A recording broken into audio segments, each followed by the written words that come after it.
Muito bem, estamos de volta com o RBC Notícias para falar de esportes. Aliás, é um final de semana muito movimentado na área esportiva. Já conhecemos as equipes que irão disputar a próxima fase do Campeonato Paulista. 8 equipes, 4 jogos só de ida. Para falar conosco está Gil Arruda. Gil, como fica então a próxima fase do Campeonato Paulista e quais foram os resultados desta fase que foi encerrada ontem?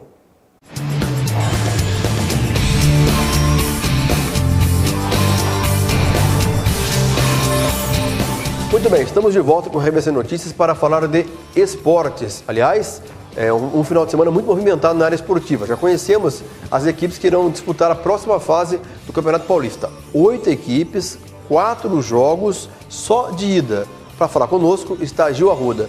Gil, como fica então a próxima fase do Campeonato Paulista e quais foram os resultados desta fase que foi encerrada ontem? Muito bem, João Carlos e amigos do RBC Notícias, foi definida aí as quartas de finais do Campeonato Paulista, inclusive as datas e os horários, né? Teremos 2 jogos no sábado e 2 jogos no domingo. No sábado, o Santos recebe a Ponte Preta na Vila Belmiro às 4 da tarde. Às 6h30, o Corinthians enfrenta o Oeste no Pacaembu. Já no domingo, o São Paulo enfrenta a Portuguesa às 4 da tarde. Esse jogo será definido local ainda, porque o São Paulo tem o julgamento e pode jogar ou em Barueri, ou no Morumbi, ou também em Mojimirim. Às 6h30 de domingo, o Palmeiras recebe no Pacaembu a equipe do Mirassol. Esses são os jogos definidos das quartas de finais do Campeonato Paulista. Confira aí a última rodada com os resultados do Campeonato Paulista. Na Vila Belmiro, o Santos venceu o Paulista por 3-0. O São Paulo empatou 1-1 com o Oeste em Mojimirim. No estádio Bruno José Daniel, o Corinthians venceu o Santo André por 2-0 e o Palmeiras perdeu para a Ponte Preta por 2-1. Também tivemos o Botafogo vencendo o Mirassol por 3-0, o Grêmio Prudente vencendo a Americana e a Portuguesa vencendo o São Bernardo por 1-0, o São Caetano perdendo em casa para o Linense por 2-0, a vitória do Mojimirim 3-2 em cima do Bragantino e o Ituano vencendo o Noroeste por 2-0, se salvando do rebaixamento. Aí estão os resultados da última rodada do Paulistão. Confira agora a classificação final da primeira fase do Campeonato Paulista. O São Paulo terminou na liderança com 41 pontos, seguido do Palmeiras também com 41, Corinthians 38, Santos 38. Ponte Preta 32, Oeste 31, Mirassol 30, Portuguesa 28. São Caetano 26, Paulista 25, Mojimirim 25, Americana 23, Botafogo 22, Linense 21, Bragantino 19, Ituano 18, São Bernardo 18, Grêmio Prudente 17, Noroeste 17, Santo André 15. Tá aí as quartas de finais do Campeonato Paulista definidas e os rebaixados São Bernardo, Grêmio Prudente, Noroeste e Santo André. Do Campeonato Paulista da Série Principal para a Série A2. No último final de semana, bom resultado para o São José, o time do Vale do Paraíba. Estive no estádio Martins Pereira, onde a Águia venceu o Rio Preto por 4-1. Mas, Gil, como ficou então a Série A2 após mais essa rodada? Bem, na Série A2, além da vitória do São José, no outro jogo do Grupo 4, o Guarani empatou em 3-3 com o Comercial de Ribeirão Preto. Já no Grupo 3, tivemos a vitória do Catanduvense, 2-1 em cima do 15 Piracicaba, adiando a volta do 15 à primeira divisão do Paulistão. E também o Monte Azul venceu o Atlético Sorocaba por 1-0 e continua na briga por vaga na primeira divisão de 2012. Da Série A2 para a Série A3, aqui no Vale do Paraíba, bela vitória do Taubaté. No finalzinho, 2-1 em cima do Velo Clube. Fase final do Campeonato Paulista da Série A3. E a Série A3, Gil? Na Série A3 tivemos a vitória do Taubaté 2-1 em cima do Velo Clube, uma grande vitória do Burro da Central. Já no mesmo grupo, no grupo 3, o jogo que tivemos mais tarde, o 15 Jaú perdeu para a Penapolense por 1-0.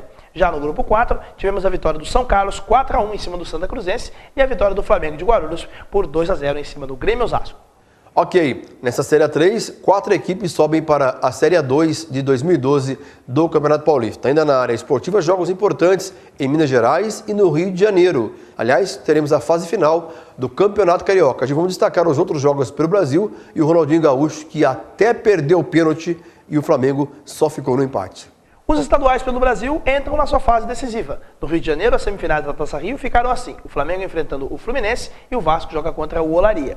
Já no Campeonato Mineiro, o Cruzeiro enfrenta o América de Teófilo Otoni e o Atlético Mineiro faz o clássico com o América. No Campeonato Pernambucano, o Náutico enfrenta o Sport. Já o Santa Cruz enfrenta o Porto da cidade de Caruaru. Temos semifinais também no Campeonato Baiano, em que o Bahia de Feira de Santana enfrenta a equipe do Serrano e o Bahia normal, o Bahia da capital, enfrenta o Vitória. No Campeonato Gaúcho, semifinais do Troféu Farroupilha, que é o segundo turno, envolvem Internacional e Juventude e também o Cruzeiro enfrentando o Grêmio. Já em Santa Catarina, o Figueirense enfrenta o Avaí e o Chapecoense enfrenta o Joinville. E em Goiânia, o Atlético Goianiense enfrenta a Napolina. E o Goiás faz o clássico contra o Vila Nova. Essas são as semifinais que estão envolvendo aí emoções por todo o nosso Brasil. Muito bem, a bola rolou neste final de semana também na Europa. Tivemos o primeiro duelo entre Barcelona e Real Madrid. O primeiro de uma série de vários jogos. como foi esse primeiro jogo e vamos falar também do campeonato inglês, jogos na Inglaterra e na Alemanha. Falando do futebol internacional, pela Espanha, tivemos o clássico Real Madrid e Barcelona, no qual o primeiro confronto dos 4 que teremos esse mês de abril, né? Na quarta-feira teremos aí a final da Copa do Rei e depois temos as semifinais da Liga dos Campeões. Nesse jogo pelo Campeonato Espanhol, 1-1. Messi marcou pelo lado do Barcelona e Ronaldo marcou, o Cristiano Ronaldo, pelo lado do Real Madrid. Com esse resultado, o Barcelona continua 8 pontos à frente do Real na classificação do Campeonato Espanhol. Saindo da Espanha e indo para a Itália, o Milan conseguiu uma grande vitória em cima da Sampdoria por 3-0 e continua liderando o Campeonato Italiano, agora um pouco mais longe do Napoli, que perdeu para o Udinese no domingo.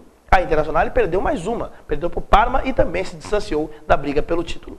Já no campeonato inglês, tivemos um jogaço de bola entre Arsenal e Liverpool. O Arsenal fez 1-0 aos 95 minutos de jogo, com um pênalti convertido pelo Van Persie, mas depois, aos 101 minutos de jogo, teve um pênalti empatando o Liverpool com um quit. Um jogo que teve muitas polêmicas, teve jogador desacordado saindo de campo, enfim, uma grande emoção, um grande clássico envolvendo a Inglaterra. Mas na Inglaterra também tivemos as semifinais da Copa da Inglaterra nesse final de semana, o campeonato mais antigo de futebol do mundo. Numa semifinal, o Manchester City tirou o Manchester United vencendo por 1-0, gol marcado pelo Yaya Touré. Na outra semifinal, o Stoke City venceu por 5-0 o Bolton e vai fazer a grande final de modo inédito contra a equipe do Manchester City. Fechando o futebol internacional, na Alemanha, o Borussia Dortmund se distanciou ainda mais dos outros adversários aí pela briga pelo título. O Bayern de Munique venceu por 5-1 o Bayer Leverkusen e segurou a equipe do brasileiro Renato Augusto. E agora, o Borussia está a 8 pontos de distância do primeiro para o segundo colocado. Essas são as informações do esporte para você ligado aqui no RVC Notícias. Um abraço, João Carlos, e até amanhã. Ok, Gil, muito obrigado pela sua participação. Quero lembrar também que tivemos ontem o GP, mais um GP, o terceiro da temporada 2011 de Fórmula 1. E desta vez deu Lewis Hamilton, que venceu a prova, no final ultrapassando o Sebastian Vettel, que já havia vencido as 2 primeiras provas. Mas Fórmula 1 é assunto para amanhã no RVC Notícias. Vamos a um breve intervalo, em instantes voltamos com as notícias da política.